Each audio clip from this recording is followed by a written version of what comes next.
We are here with Tennessee coach Josh Heupel, who you can't see it, but there is somebody playing the video game across from us. It's in the background. Yes. Yeah. So Josh's last night was like my weekend, where basically we spent our time getting our asses beat by our own kid at the college football video game. Yeah, Tennessee versus Tennessee on the TV with my son. This Tennessee got crushed in the head-to-head battle. Did he critique your play calling? I didn't critique the play calling, questioned some of my decision-making. Really? Yeah. I played aggressive. A few onside kicks that didn't work out. Does he call sports talk shows locally too? Or? Yeah, he doesn't. He does not. All right, I got to ask, so, since you drew the playbook, how's the playbook? Well, I didn't draw that playbook. I did not draw that playbook. I can put you in touch with the guy. Yeah, probably need to get that done. So, what did you think, though? As you know, you and I are about the same age. Yeah. Did you ever think a video game would look like that? No, it's unbelievable how far it's come from the original version that used to play. Yeah. It's cool for college football fans to be able to have that game back. Well, there's so many kids that are like, my favorite player to play with is James Pierce or is Nico. Like that's the crazy part that I never thought about until just this year. Like, and I played as James Pierce the first night I had it, and I was like, oh wow. How'd you do? So my son was tired of beating me, so he's like, you play as Tennessee, I'll play as Hawaii. James Pierce had 3 sacks in the first 2 series. Yeah, and then that's a good my start. son rage quit. We need to get him off to that kind of start this fall too. Exactly. All right, well, I'm glad we mentioned this. We got to talk about your defense because this is as deep as I can remember of a D-line that Tennessee's had in years. You get Keenan Peely back. You'd hope to have him last year. You lose him right before the season. How excited are you about that group? I really am excited about defense, who we have in the building, but what Coach Banks and our defensive staff have done over the first 3 years, nothing short of remarkable. There's a lot of areas that we need to get better at too, and I get all that, but you go back to when we first got here, all the things that we had to navigate, players lost with the reductions that we had to take. Our best is still way out in front of us. This is the deepest that we've been. But length, athleticism up front, short area quickness, block destruction, second level, athleticism on the third level. Really excited to get in training camp, grow with these guys, and go play. And this is something I've talked to a lot of coaches who are offensive guys, and it feels like it's hard culturally when you run an up-tempo offense. Don't paint me that way as an offensive guy. That's why I was going to ask you that. That's why I was going to ask you that, because you haven't done that. You know, you get to Tennessee, you find out you have more athletic offensive linemen, you add more physicality to the run game. Defensively, you clearly want to be dominant on defense. Yeah. But how do you do that? How do you practice that way? Well, look at statistically, yards per carry defensively led the league last year. Tackles for loss, sacks, top 2 over the last 2 years in all those categories. Turnovers.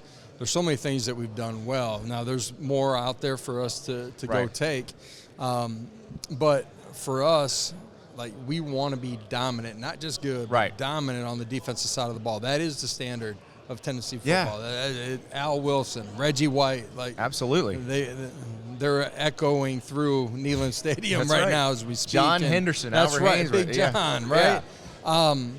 But for us in our structure, what we do in our practices, maintaining balance, not playing with tempo, formation, shift, trade, motions, so that they have to communicate through that, chase the football.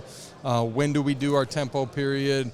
Why are we doing it? How do we do it the right way for all phases? Those are things that we've continued, and I've continued to get better at during the duration of my It just seems like such career. a hard balance to strike, and I know Brent Venables is here today too, and he and Dabo pulled it off when they were together at Clemson, where you could actually have a tempo offense, have a dominant defense. It's not impossible. Yeah, you look at possessions per game where we rank within the league. It would shock everybody that's watching the show, and that happens. You got to understand situational football. You got to control the ball when it needs to be controlled.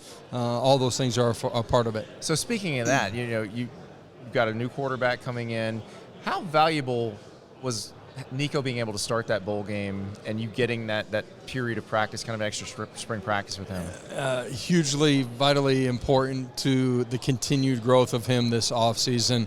The experience of knowing you're going to be the guy, completely different than just getting thrown into the game. Yeah. Owning the preparation from the video to the practice field, the time on task with the other 10 guys, then that creating the urgency that you need in the offseason. And he's had a great offseason.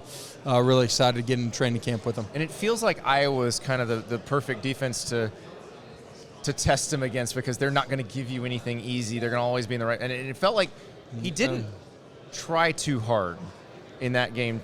He played within himself. One of the best compliments you can give a quarterback is from practice to the game doesn't speed up. It slowed down for him. He was in complete control. There's some things and outcomes on plays that he would want differently, but that's why he practiced and continued to grow. So expectations obviously very high this year. You've dealt with that now. How do you deal with it within the team when you're talking to those guys? Because having lived in Knoxville, I don't know that there's a place in the country that is more intense when it comes to how everybody feels about the football team. And where everywhere you go, it is, okay, you guys going to do it this year? How do you have them deal with that? That's just the way you want it. Yeah. That's why you come to Rocky Top, because they do care 365 days out of the year. The expectations outside of the building are never going to be higher than what they are inside of our room. Yeah. And our guys, in today's landscape, you don't block out the noise, but you can be intentional on what you live in your headspace versus moving it out of your headspace. And for us, this group has been really good at how intentional they are in their work habits every single day. On the practice field during spring ball, in the weight room, just the consistency of it. And that's where success lies. You have long-term goals, dreams, visions, where you want to get to.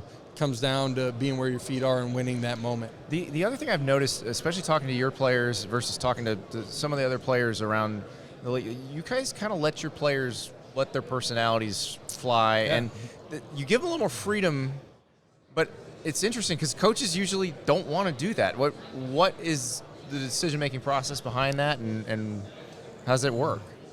Yeah, control the controllables. Yep. Monitor and care about things that actually impact who they are and their success on the field. Yep. And then you got to let them be themselves too. And if you're not, you run dry as a human being and you run dry as a football player. You got to embrace, but you got to enjoy the journey. Yeah. And my playing experience, I think, is a big part of why I view it that way. I let the players pick the things that I don't think have any indication on whether we're winning or losing. Let them have fun and enjoy the journey. And you were a very tight-knit Oklahoma team, it seems like, because I know people who got into that group, and it feels like, and they're still tight. Everybody seems very, like that was a group that loved each other. Yeah. How much does that matter when you're trying to win a national championship? Talent is one thing, but you got to be connected. You got to care about the people around you. You got to be committed to each other. That's what we are still building in our room. Yeah. But what we have built too, and it's an ongoing process, day by day. And today picking 3 guys to come up here and represent them, it was really tough. There's a bunch of guys, and I think that speaks to the culture that we have in our we've locker hatched room. a plan. By the way, Cooper Mays helped me come up with this, but then Amari has seconded it. Elijah Simmons, you're one of your D tackles. Yeah. Voice of an angel. He does have a voice of an angel. We're trying to figure out, do we think we could make opposing offensive lineman false start if he starts just singing a Boyz II Men song pre-snap?